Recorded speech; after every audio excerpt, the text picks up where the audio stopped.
Somos Ciencia 82 y estás mirando a Queen's Televisión.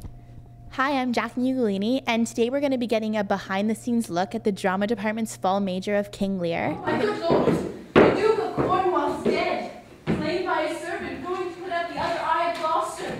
Gloucester's eye. This leather matter. Good, let's yeah. It's a hell of a speech to have to get out there after a run. Well, in terms of themes, I think that's such a broad subject when you're discussing Shakespeare. I think one thing that Judy has stressed during the production, and anytime she's spoken about it, has been the distressed nature of the piece.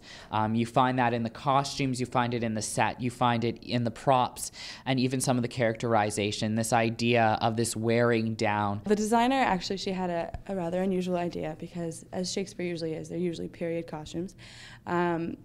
But she wanted to make it timeless and placeless. So it doesn't have time. It's kind of medieval, the way that it's just the shapes and like the ruffles and some of the particular decals and stuff. But she really wanted to take it out of time and place, because it's not the way I think that Judy, her concept was just to have it be a timeless issue. So this is why the costumes are this way. And it's very monochromatic. She was going for, as everyone else has said, a distressed look. So it's a monochromatic, distressed look. So everything is gray. Everything. Okay. In terms of the set, Judy's major idea was using levels. Okay. She has been known to use, especially when using the Rotunda Theater, to change the configuration, what she has done from what's usually normally done in the space. We have sort of three distinct levels. We start off on a very high balcony, which then goes down to a second playing area, and then we move down to a lower area. She used that to show the rise and fall of characters. Now, could you guys just explain to me a little bit about your character's journey throughout the play and everything like that?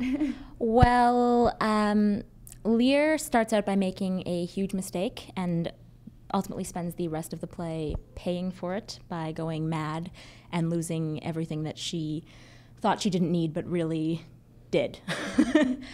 So that's my journey. I guess Kent, Lear's best buddy, makes the mistake of standing up to Lear against this decision, and then spends the rest of the play in disguise following her around. You get this character who, from the start, is this not really oily, but very sort of like, oh, yes, sir, shine your shoe. Yep, okay, yep, you need that done. I'll go do that for you right now. Okay. And then all of a sudden, this huge, horrible event happens to him, and he suddenly becomes this very sort of somber, wise old man. And one of the big themes that I see in Lear is that shift from sort of ignorance to knowledge, generally caused by these big tragedies, that these really old people, Lear is less old in this play than traditionally, but even so, these old people who should have wisdom don't until something horrible happens to them. Yeah. Biggest challenge is being old, because this is a role that most male actors don't get to play until they're 60 or even 70. I think Ian McKellen is pushing 70, and he just did a version where he dropped his clothes, which will not be happening in this production. But it's getting that age and getting that weight and getting that feeling of majesty that I think that we don't carry in ourselves every day. Kent as a woman is really neat, because Kent, of course, disguises herself for most of the play.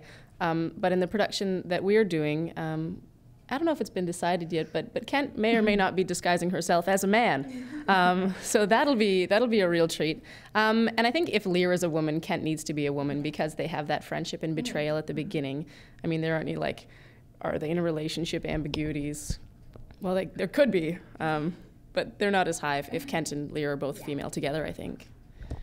I think that there's a certain amount of sympathy that you have for Lear as a woman that you don't have as a man, and I really think that the dynamic of a woman with her daughters fundamentally changes the play from a man and his sons. And I also think it's nice in a department that's mostly made up of girls to make casting choices that consciously reflect the way the department is made up. King Lear will be opening on Wednesday, October 31st at 8 p.m. with evening performances from the 31st to the 3rd and the 6th to the 10th at 8 p.m. and matinees on the 3rd, 4th, and 10th at 2 p.m. Get your tickets in the downstairs drama desk in Theological Hall for $12 for general admission and $8 for students and seniors. Get your tickets soon so you don't miss your chance to see this exciting and highly anticipated show.